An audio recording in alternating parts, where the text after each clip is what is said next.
Salut les aliénés, c'est Tutu, on se retrouve aujourd'hui pour une nouvelle vidéo où je vais vous parler des Chinois et notamment de leur start qui n'est pas simple à maîtriser. Donc les Chinois ont une civilisation assez particulière où vous partez avec 6 villageois, aucune ressource. Donc c'est un build order vraiment très particulier qu'il va falloir aménager pour pouvoir bien partir. Donc c'est un build que je ne conseille pas aux débutants parce que voilà, c'est très particulier, il faut relever la tête pour la nourriture pour pouvoir envoyer du villageois. Donc c'est très compliqué quand vous n'avez pas l'habitude de les jouer, mais une fois que vous les maîtrisez, c'est une très bonne civilisation parce que vous arrivez féodal, vous pouvez partir sur un scout rush, sur un rush archer. À l'âge des châteaux, l'arbre des technologies est quand même plutôt complet. Et en plus de ça, il y a un bonus de la civilisation qui permet du coup de payer les technologies moins chères. Donc c'est vraiment une très bonne civ avec en plus en unité de château, unité unique, les Chukonu qui sont pour certains la meilleure unité du jeu.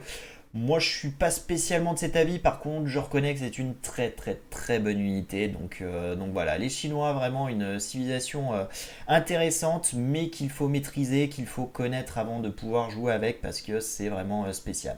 Donc voilà, j'espère que cette vidéo vous plaira, qu'elle vous aidera si c'est le cas. Je compte sur vous pour mettre un petit pouce bleu, pour vous abonner à la chaîne si c'est pas déjà fait. Et donc nous, on va aller voir ça ensemble pour pouvoir voir comment ça se passe avec les Chinois. Allez, c'est parti. Allez, donc on est parti contre Rajendra Chola. Donc le start, il est très compliqué. On ramène tous les villageois et un mouton sous le TC. Et donc là, on les fait travailler directement dessus. Allez, hop, c'est parti. On explore du coup, comme d'habitude, avec les moutons. Donc là, vous voyez, on a zéro de bouffe. Hein. Donc l'idée, ça va être de recueillir les 50. Pendant ce temps, on a fait métier à tisser. Donc ça, c'est plutôt une bonne chose. Ça sera quand même beaucoup plus simple pour la suite. C'est toujours ça de prix. Et donc voilà, là on clique, on a 52 bouffe, donc on peut faire le premier villageois. Donc c'est un peu la difficulté de ce build order, donc ça c'est cool, j'ai trouvé mes chers. C'est qu'on a du coup pas de nourriture, donc il faut que tous les 50 on relève la tête pour pouvoir faire un nouveau villageois. Hop. Donc le 7ème villageois, il va faire une maison, alors là je l'ai mis un peu trop près, donc il y a 3 cases, et après il retourne à la nourriture.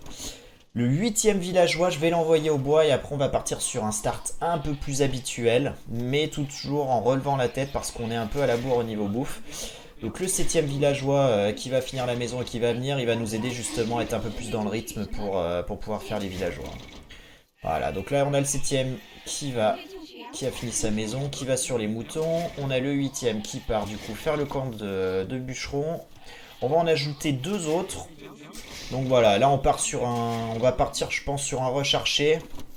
Donc je vais aller jusqu'à l'âge féodal pour vous montrer. Et puis après je m'arrêterai, mais voilà, du coup on peut faire rush archer scout rush, donc tout est possible. Hein. C'est vraiment une civilisation qui est sympa pour ça, avec un start bien plus performant que les autres. Mais il faut le maîtriser. Donc voilà, le 10ème villageois, donc le 3ème au bois. Donc nous on a déjà toutes nos chèvres, on est tranquille. Allez, on place bien les choses. Et donc vous voyez, au début on part avec une population à 10. Donc chaque forum en fait, au lieu de faire plus 5 de population de limite, il va faire plus 10. Ça c'est une spécificité des Chinois. Donc voilà. Je vais ramener le cerf. Allez, voilà, ça c'est très bien.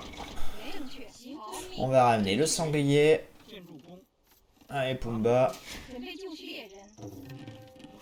Et puis on va essayer de se ramener les autres cerfs. Alors ramener les cerfs c'est pas nécessaire. Hein. Là je le fais parce que j'ai pas d'autres choses à faire. Mais on peut aller explorer l'adversaire pour pouvoir l'attaquer vite, etc. Hein. Mais moi je sais que j'aime bien ramener mes cerfs dans ces situations là. Ça me permet un bon start. Surtout sur des rushs archers où après je vais pas nécessairement poser des fermes tout de suite. Allez, du coup on continue à faire des villageois. Donc là, celui qui a fait les maisons, moi je l'envoie sur le bois. Alors vous n'êtes pas obligé, hein, mais moi personnellement j'aime bien quand même avoir un petit surplus de bois tout de suite. Ça me permet de voir venir si j'arrive pas à rabattre mes serres. Je peux poser quelques fermes, mais normalement on a ce qu'il faut. Donc là on va pouvoir envoyer des villageois sur les baies. Allez, lui il me résiste un peu, mais c'est bon. Allez, parfait. Parfait, donc là on envoie. Et vous voyez, à chaque fois, il faut relever la tête, il faut refaire des villageois. C'est pour ça que les Chinois, c'est un peu spécifique, mais une fois que vous maîtrisez ça, vraiment, vous avez un start bien meilleur qu'ailleurs. Donc c'est assez confortable pour la suite, mais c'est vrai que le début, ça demande de se faire un peu violence. Hein.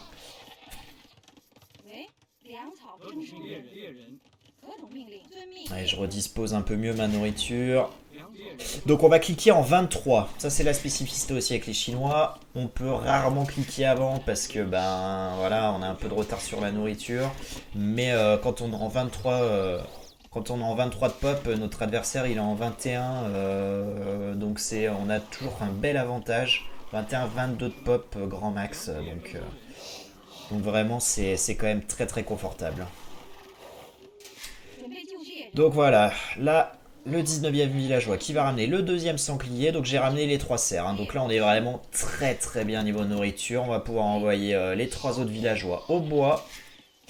Et on pourra cliquer normalement féodal.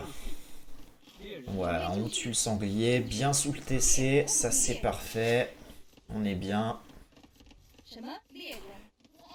Donc ça va nous permettre d'en avoir 7 au bois. Tout le reste à la nourriture. Il y en a 4 au baies. Donc on va aller chercher l'adversaire. Ok, bon on a déjà une maison donc c'est parfait. Il est là, Chola. Allez, du coup on est parfait. On peut cliquer féodal, donc la grosse transition. J'envoie tout au bois. J'en envoie 3 pardon alors. Parce que je pars sur un recherché. Je vais en envoyer un du coup après. Faire la caserne. Donc voilà, là en fonction de si vous faites un scout rush ou un recherché, vous équilibrez votre économie, soit vous partez sur des fermes, soit vous partez comme moi là sur de l'or et du bois. Donc ça dépend vraiment de ce que vous voulez faire. Hein, allez, on fait la caserne, on est bien, on va pouvoir faire la caserne une maison normalement. Je vais quand même au cas où faire la maison d'abord, parce qu'on est déjà à 23 de pop. Je vais rajouter du coup le 3e alors. Donc on n'a pas besoin de nourriture quand on fait un recherché. Donc 5 c'est presque suffisant. Il faut juste prendre un peu d'avance sur la nourriture, avoir au moins 200 de nourriture et après on en remettra à la bouffe pour pas avoir de problème dans la production de villageois. Hein. Allez, je vais refaire un peu de macro sur le bois. 2 d'un côté, 3 de l'autre. Voilà, on fait une maison et après du coup je pourrais faire le camp de tir à l'arc. Donc on va passer la féodale. Alors je me fais attaquer, je pense par l'éclaireur, ça doit pas être bien grand chose. Ouais bon il attaque la maison. Hein. Ça c'est l'extrême qui fait toujours un peu n'importe quoi. Allez, du coup d'arriver, on fait un villageois, on fait double H et on pose le camp de tir à l'arc. Et donc moi je vais m'arrêter là, je vais changer d'écran. Donc vous voyez jusqu'à l'âge féodal c'est un petit peu compliqué, donc le start faut vraiment pas se rater, faut ramener les 6 villageois sous le forum avec au moins un mouton ou une chèvre, vous les mettez tous dessus, le 7e du coup qui va faire une maison à proximité qui après va aller sur la nourriture, et après on envoie 3 au bois, et après le départ est un peu plus classique, on ramène ses sangliers bien évidemment, on construit un moulin avec 4 cueilleurs, et puis on clique en 23, donc métier à tisser on le fait tout de suite du coup pendant le temps où on récupère les 50 de nourriture pour lancer la production de villageois. Donc voilà, ça c'est un peu les spécificités des Chinois. Après arrivée féodale, là vous avez vu, j'ai posé du coup un camp de tir à l'arc et on part sur une suite tout à fait classique et habituelle. Donc voilà, rien de spécial en plus. Ne vous ratez pas au début, prenez bien l'habitude de relever la tête et de faire des villageois parce que vous risquez d'avoir régulièrement des soucis de prod. Donc ça demande quand même d'être un peu actif, d'être vigilant. Et c'est pour ça que voilà, c'est un build order à maîtriser, à mieux, voilà, à bien prendre en main parce qu'il y a quand même pas mal de choses à faire, un peu plus qu'un start standard.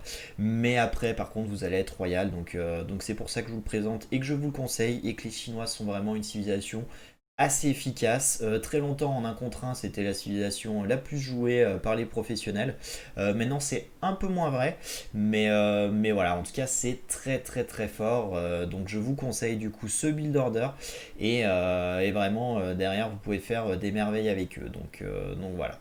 Ça sera tout pour moi. On va se retrouver bientôt avec une prochaine vidéo dans quelques jours. Donc du coup moi je vous dis à très bientôt les aliénés pour une prochaine vidéo. Allez, salut!